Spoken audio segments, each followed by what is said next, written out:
चपरासी जिसकी क्वालिफिकेशन होती है सिर्फ 5वीं पास, उसके मात्र 62 पोस्ट के लिए 93,000 लोगों ने अप्लाई किया, जिसमें 3,700 PhDs, 22,000 पोस्ट ग्रेजुएट्स और 50,000 ग्रेजुएट्स थे।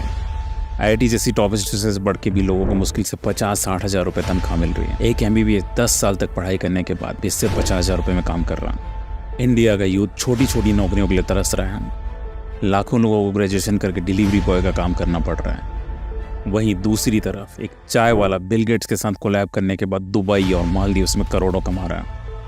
अंजलि अरोरा ने 4 करोड़ का घर ले लिया। रणबीर अलाहाबादिया 60 करोड़ से ज़्यादा कमा चुके हैं। कोमल पांडे सिर्फ एक रील के 30 लाख रुपए ले रही हैं। मोदी जी तक इनको बुला बुला के अवार्ड्स दे रहे हैं। कैंस के रेड कारपेट पे ये ही इन्फ्लुएंसर हॉलीवुड सेलिब्रिटीज के साथ चल रहे हैं। क्या सच में आज की डेट में सारे ट्रेडिशनल डिग्रीज और प्रोफेशन आउटडेटेड हो गए हैं और वक्त आ गया है कि पढ़ाई छोड़ दी जाए और हम सब इन्फ्लुएंसर्स बन जाएं? जो लाखों बच्चे नीट, JEE, CA और UPSC की तैयारी कर रहे हैं, क्या वो बेवकूफ़ हैं? क्या पढ़ाई, स्कूल और कॉलेजेस की कोई वैल्यू नहीं रह गई है? क्योंकि लग तो यही रहा है। पॉलिटिशियंस इनसे मिलने जा रहे हैं, पब्लिक इनको सर पे चढ़ा रही है। पैसा इतना है कि गिन नहीं पा रहे हैं। रोज नई गाड़ियां ली जा रही है। इंडिया में इनके पाँव नहीं टिक रहे हैं। आप चाहे खुद कितने भी अच्छे स्टूडेंट क्यों ना हो या टॉप की जॉब ही क्यों ना करते हो, इन इन्फ्लुएंसर्स की बेतहाशा अर्निंग देखने के बाद आपको भी कभी ना कभी थोड़ा सा सेल्फ डाउट तो हुआ ही होगा कि क्या सच में आप पीछे रह गए हैं। इस वीडियो में आपको इन सारी बातों के रैशनल, प्रैक्टिकल और अनबायस्ड जवाब मिलेंगे, जो कि पिछले कई सालों की ऑब्जर्वेशन और एनालिसिस का नतीजा है और आपको हैरान कर देगा।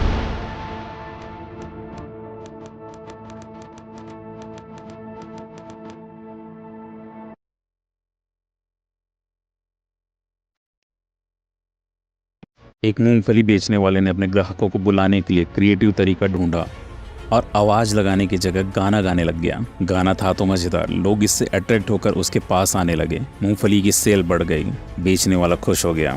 फिर किसी इंसान को तिकड़म सूझी, उसने इसे रिकॉर्ड करके इंटरनेट पर डाल दिया और ये वायरल हो गया। बहुतों ने इस गाने की वायरलिटी का फायदा उठाने के लिए इस पर डांस करना स्टार्ट कर दिया। ऐसा ही एक डांस उस टाइम लॉकडाउन की वजह से घर में बिना काम के बैठे लोगों को बड़ा पसंद आया। बस फिर क्या था, वहां से जून मैडम की जर्नी स्टार्ट हुई। एक रियलिटी शो, कई गाने और कुछ कंट्रोवर्सी से होते होते यहां तक पहुंच गए। And she is still going strong और frankly speaking she deserves it. In fact not just she, बल्कि हर वो इन्फ्लुएंसर जो आज पैसा कमा रहा है, चाहे वो लोगों को अपने यूनिक तरीके से चाय पिला पिला के बिल गेट्स तक जा पहुंचने वाला डॉली चाय वाला हो, या हमारे ब्रेन और अटेंशन को अपने वियर्ड तरीके से हैक करके इवन स्टार किड से भी फेमस हो रखा और ही हो, ये सब जो रोटी कमा रहे हैं उसे ये लोग पूरी तरह डिजर्व करते हैं। क्यों चौंक गए? आपको लगा होगा कि बीइंग ए डॉक्टर मैं स्ट्रेट अवे इन लोगों की बुराई करने लग जाऊंगा और इनके लाइक्स की बुक का मजाक उड़ा के खुद लाइक्स बटोर ले जाऊंगा। ऐसा नहीं है। We are going to go much deeper in this video. We are going to discuss the science, psychology and economics behind this influencer industry. तभी हमें एक ठोस जवाब मिल पाएगा।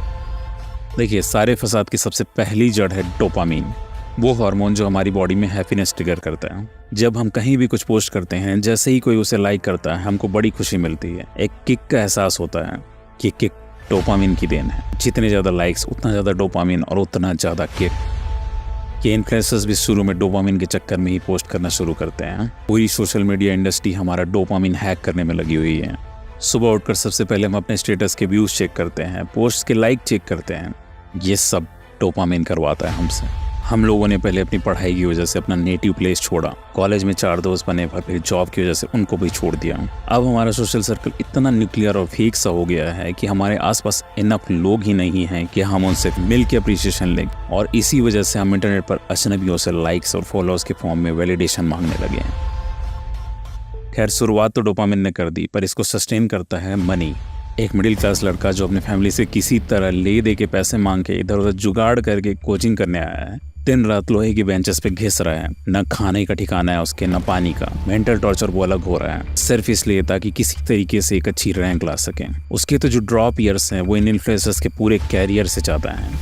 कल को बंदा किसी जॉब में लग भी गया तो भी बहुत ज़्यादा कुछ नहीं कमा पाए। खुद का एक छोटा सा घर लेने में भी उसे 15-20 साल लग जाएंगे। उसको मोदी जी बुला के ऐसे अवार्ड नहीं देने वाले, भले ही वो दिन रात ईमानदारी से 10 साल मेहनत करता रहे। आखिर ऐसा क्यों है कि ये इन्फ्लुएंसर एक रील से इतना कमा ले रहे हैं जो कि 10 जॉब करने वाले 1 साल में नहीं कमा पा रहे हैं? कोई भी इन्फ्लुएंसर चैरिटी के लिए, यूथ एम्पावरमेंट के लिए या फिर इंडिया का सोशल स्टेटस सुधारने के लिए दिन रात मेहनत नहीं करता।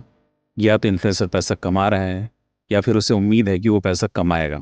सवाल ये है कि ये पैसा आता कहाँ से है। तो देखिए अल्टीमेटली तो हमारी जेब से ही जाता है, बट इमीडिएटली उनको देती हैं कंपनीज। ऑलमोस्ट सारी कंपनी यूथ को टारगेट करना चाहती हैं, क्योंकि यूथ भले कमाए कुछ नहीं पर खर्च जम के करता है। तभी तो मोर देन 70% आईफोन्स EMI में बिक रहे हैं, 80,000 के जूते खरीदे जा रहे हैं, भले उसमें लोगों का घर चला जा रहा। पर पिछले कुछ सालों में इन कंपनीज के पास एक यूनिक प्रॉब्लम क्रिएट हो गई है, पेनिट्रेशन की। आज का यूथ टीवी नहीं देखता, YT और इंस्टा से इंटरटेन होता है, न्यूज़पेपर नहीं पढ़ता, ट्विटर पर रियल टाइम सब जान लेता है। तो सारी कंपनीज को झक मार के सोशल मीडिया प्लेटफॉर्म पर आना ही पड़ रहा है, और इन कंपनीज को इन्फ्लुएंसर्स के रूप में एक ऐसा मीडियम मिल रहा है जिसकी उनके टारगेट पॉपुलेशन पर गहरी पेनिट्रेशन है। और सबसे बड़ी बात, ये टारगेट कस्टमर बेस उन इन्फ्लुएंसर पर बहुत ज़्यादा ट्रस्ट करता है। ये ट्रस्ट एक बहुत वैल्यूएबल कमोडिटी है, इसे कमाने में बहुत समय और मेहनत लगती है, और इस बात को बखूबी जानते हैं इन्फ्लुएंसर्स, जो कि अपना ट्रस्ट ट्रांसफ़र करने के बदले में लाखों करोड़ों रुपए चार्ज कर रहे हैं। पर आपने एक वर्ड नोटिस किया, मीडियम।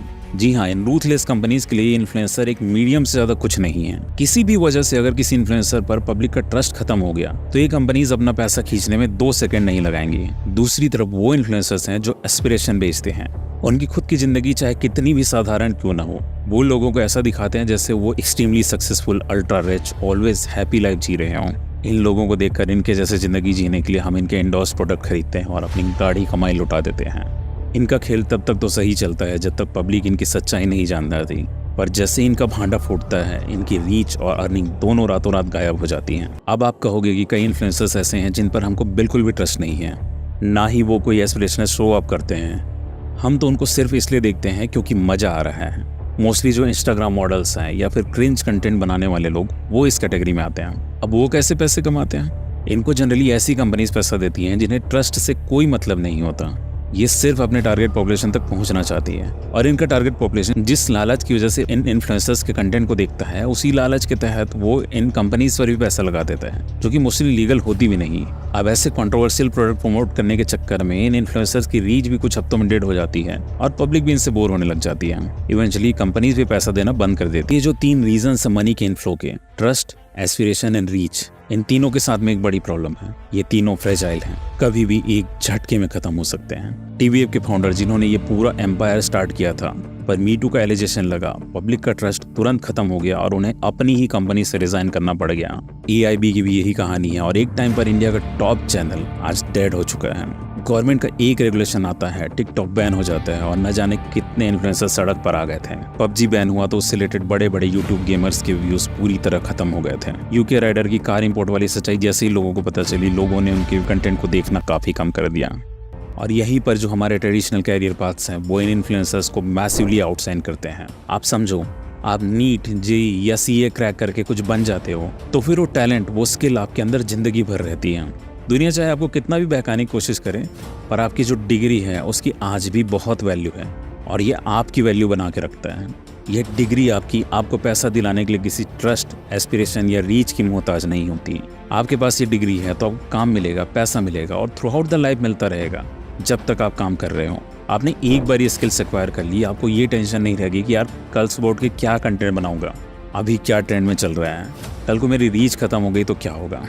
तो जो एक क्वेश्चन है आपकी वर्थ का, वो हमेशा आपके साथ रहेगा, because you have some actual tangible skills जो कि ह्यूमैनिटी के सर्वाइवल के नीड्स को पूरा करते हैं। ह्यूमैनिटी को डॉक्टर चाहिए बीमारी का इलाज करने के लिए, इंजीनियर्स चाहिए लाइफस्टाइल इंप्रूव और सिक्योर करने के लिए, टीचर चाहिए नॉलेज एक्वायर करने के लिए, लॉयर, रियल्टर्स, बिजनेसमैन, और यहाँ तक कि एक कबाड़ी वाले की भी हमें ज़रूरत है। पर इन्फ्लुएंसर का नहीं रहने से भी कोई खास फर्क नहीं पड़ने वाला। अब यहाँ आप ये बोल सकते हो कि अगर ऐसी बात है तो फिर ये डॉक्टर्स, इंजीनियर्स इतना एक्सट्रीम अमाउंट क्यों नहीं कमा रहे जो इन इन्फ्लुएंसर्स को मिल रहा है। बात काफ़ी हद तक सही भी है। फ्लाइंग बीस्ट ने एक कैंपेन में इतना कमा लिया जितना एक टॉप आईआईटियंस की साल भर का पैकेज नहीं है। बियर बाइसेप्स के जितना नेटवर्क कमाने में एक डॉक्टर को 20 से 25 साल प्रैक्टिस करनी पड़ेगी, फिर भी शायद ना कमा पाए। और इस चीज़ के पीछे रीज़न है डिमांड एंड सप्लाई का कंसेप्ट। देखिए, जो ट्रेडिशनल कैरियर्स होते हैं वो बनते हैं कॉलेजेस से, और कॉलेजेस हर साल एक नया बैच प्रोड्यूस कर देते हैं। ठीक वैसे ही जैसे किसी फैक्ट्री में किसी प्रोडक्ट का नया बैच बनता है, और ठीक फैक्ट्री के प्रोडक्ट की तरह ही ये फ्रेश ग्रेजुएट्स भी अपने स्किल सेट में इक्वल होते हैं। सप्लाई ज़्यादा है, डिमांड कम, इसलिए वैल्यू उतनी बढ़ती नहीं। मान लीजिए एक टाउन में कोई एकमात्र ऑर्थोपेडिशियन है, वो महीने का 10 लाख कमा रहा है। अगर एक और ऑर्थोपेडिशियन उस टाउन में आ गया, उसकी अर्निंग कम हो जाएगी, अराउंड 6 to 7 lakhs। कमाएगा अभी भी वो नए से ज़्यादा, क्योंकि ट्रस्ट फैक्टर तो है, पर धीरे धीरे जब सेकंड वाला भी ट्रस्ट गेन कर लेगा तो उसकी भी अर्निंग 5 लाख के अराउंड हो जाएगी। अब अगर कोई और आ गया तो ये अर्निंग सीधे 3 लाख में कन्वर्ट हो जाएगी, बिकॉज मोर और लेस सारे ऑर्थोपेडिशियन का काम सेम ही है। वहीं दूसरी तरफ जो इन्फ्लुएंसर्स हैं, एटलीस्ट द टॉप वन, वो अपने आप में यूनिक हैं। अंकित एक ही है, कोई और उन जैसा बन भी नहीं सकता। बहुतों ने ट्राई करके देख भी लिया हूँ, इसीलिए he can charge exorbitant amount and companies will pay. Carry Minati अपने आप ही यूनिक है। उसके बाद बहुतों ने उसके जैसे रोस्टिंग करियर बनाना चाहा पर बन नहीं पाया। कोई भी इन्फ्लुएंसर जब तक पब्लिक का ट्रस्ट नहीं तोड़ता, उसकी अर्निंग एक नॉर्मल डॉक्टर, इंजीनियर या फिर कोई भी प्रोफेशन आप उठा के देख लो, उससे ज़्यादा ही रहेगी। पर जिस दिन ट्रस्ट टूट गया, उनके पास कोई फॉल बैक का ऑप्शन नहीं है, उनका कम बैक नहीं होने वाला। ऑलमोस्ट सारे इन्फ्लुएंसर्स की अर्निंग का ग्राफ कुछ ऐसा होता है। ये जो मीडियल रेंज होता है वो कुछ महीनों से लेकर सालों तक हो सकता है, बट ये डाउनफॉल होता ही है। टेक्निकल गुरुजी, मुंबई का निखिल, अमित भदाना जैसे हाईली सक्सेसफुल यूट्यूबर्स का डाउनफॉल आ गया। एक टाइम पर इनके व्यूज जो मिलियन से कम नहीं होते थे, आज सिर्फ कुछ थाउजेंड्स में जा रखे हैं। जितनी जल्दी इन्फ्लुएंसर्स वायरल होते हैं, उतनी ही जल्दी उन्हें भुला भी दिया जाता है। जबकि वहीं नॉर्मल प्रोफेशंस की अर्निंग का ग्राफ इस तरह का होता है। शुरू में तो सारी बैच की अर्निंग एक जैसी होती है, पर समय के साथ उनका एक्सपीरियंस, स्किल सेट्स बढ़ते जाते हैं और उसी प्रोपोर्शन में अर्निंग भी बढ़ती जाती है।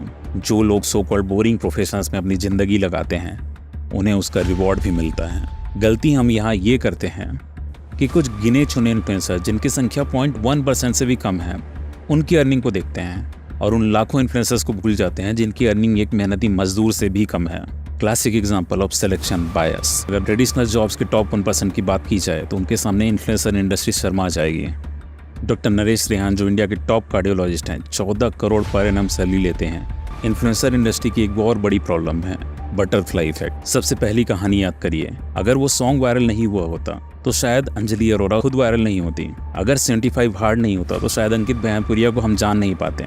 इसी को बटरफ्लाई इफेक्ट कहते हैं। पास्ट की कोई छोटी चीज चेंज हो जाए तो पूरा फ्यूचर बदल जाता है। कहने का मतलब आपके पास इस टाइप के वायरल इन्फ्लुएंसर्स बनने का कोई रोड मैप नहीं है। इनफैक्ट किसी के पास नहीं है। कोई एक छोटी चीज चल गई तो हो सकता है आप रातों रात मिलियन फॉलोअर्स गेन कर लो, और अगर नहीं चल पाई तो सालों घिसने से भी कुछ नहीं होगा। कई ऐसे लोग हैं जो मोमेंटली फेमस तो हुए, पर कोई और तो क्या, वो खुद भी अपने सक्सेस को रिपीट नहीं कर पाए। पैसों से अगर हट के बात करें तो भी इन्फ्लुएंसर इंडस्ट्री का एक बहुत बड़ा डार्क ट्रूथ है, external validation. And the biggest problem with this external validation is कि ये एक्सटर्नल है। इन्फ्लुएंसर्स अपने बारे में क्या सोचते हैं वो मायने नहीं रखता। दूसरे लोग इनको अच्छा समझते हैं कि नहीं, इनको लाइक करते हैं कि नहीं, सिर्फ वो मायने रखता है। Absolutely, your life is on scene. जिस दिन इनके व्यूज घटे, सबसे पहले खत्म होता है इनका डोपामिन, पर तब तक इनको डोपामिन की लत लग चुकी होती है। इसके विड्रॉल को ये कोप अप नहीं कर पाते। और गाइस ट्रस्ट मी, ये जो तलवार की धार पे चलने वाली सिचुएशन है इन्फ्लुएंसर्स की, ये इंडिया का नॉर्मल मिडिल क्लास यूथ नहीं झेल सकता।